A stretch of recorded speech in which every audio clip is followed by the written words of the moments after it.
arrive without warning. Just a faint hum above. Then, impact. Bodies torn, buildings shattered, futures erased. From Ethiopia's hill towns to Sudan's war-scarred streets, Turkish drones are rewriting the rules of war. Not with boots on the ground, but death from above. This isn't tomorrow's warfare. It's already here, and Africa is the proving ground.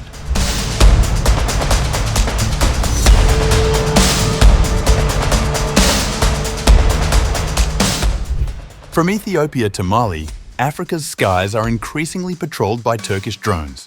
Sophisticated UAVs that promise air dominance, but too often deliver indiscriminate devastation. As governments embrace drone diplomacy over dialogue, civilians are paying the price in blood. In Gedeb, a modest Christian town in Ethiopia's Amhara region, Easter is usually a time of reflection and repair.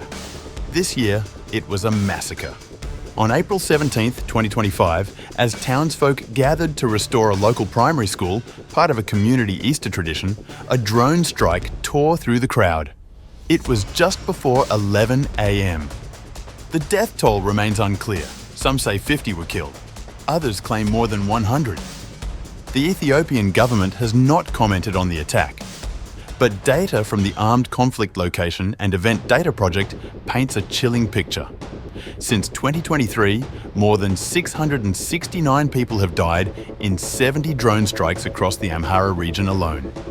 This wasn't a fluke, say experts. The drones used were equipped with high-resolution optics and advanced targeting systems. The drones continued to target civilians despite the presence of sophisticated sensor systems. Initially deployed in the brutal war in Tigray, Ethiopia's drone fleet is now being used in its campaign against the Fano militia, an Amhara nationalist force.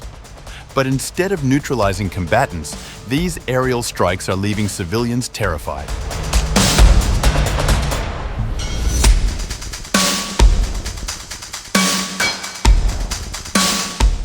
At the heart of this transformation is Turkey, now the leading exporter of combat drones to Africa.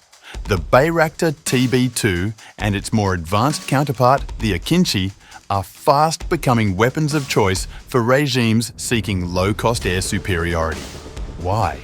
These drones are far cheaper than traditional fighter jets, come with short delivery times, and, unlike Western defense systems, carry no human rights conditionality. Drones offer sub-Saharan African militaries more affordable and flexible access to air power. A full set of 3 TB2s costs around $6 million, less than a second-hand commercial aircraft. That price and the political flexibility have attracted buyers across the continent.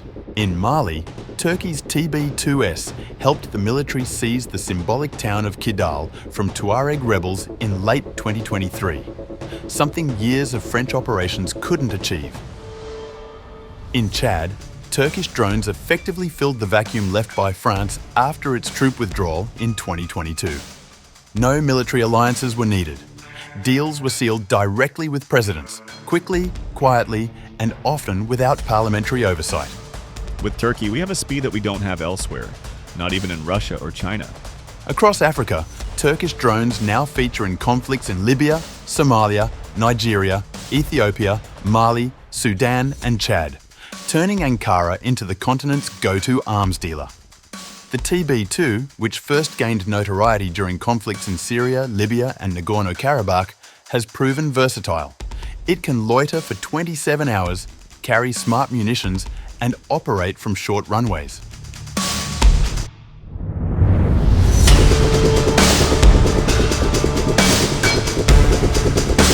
Its bigger sibling, the Akıncı, can fly at higher altitudes and carry heavier payloads, but the human cost remains the same. The effect on the ground? Catastrophic. In Ethiopia, children were blown apart while painting school walls. In Sudan, Turkish drones, supplied to the Rapid Support Forces, are targeting neighbourhoods in Khartoum, killing dozens weekly. Across the continent, drone-related deaths are surging. Independent observers estimate tens of thousands of civilians have now perished in strikes carried out using Turkish UAVs. Not only have these countries failed to fully stabilize, but conflicts have often become entrenched or even escalated. Even Turkey's cutting-edge models are facing blowback. In March 2025, 2 Akıncı drones were shot down, one over Algeria and another in Iraq's Kurdish region. Insurgent groups are adapting. Iranian-made loitering munitions, jamming systems, and improvised counter-drone technologies are spreading fast. What began as a one-sided advantage is quickly becoming an arms race, except this time it's automated. Militias across Africa are also developing their drone capabilities, either by acquiring commercial quadcopters or building locally. In Somalia, Al-Shabaab has started using drones for surveillance. In Nigeria, Boko Haram-linked groups have attempted drone bombings, albeit with limited success for now. Turkey, meanwhile, is pushing further, announcing new drone deals with Morocco, Somalia, and Niger. It's not just exporting machines, it's exporting a strategy.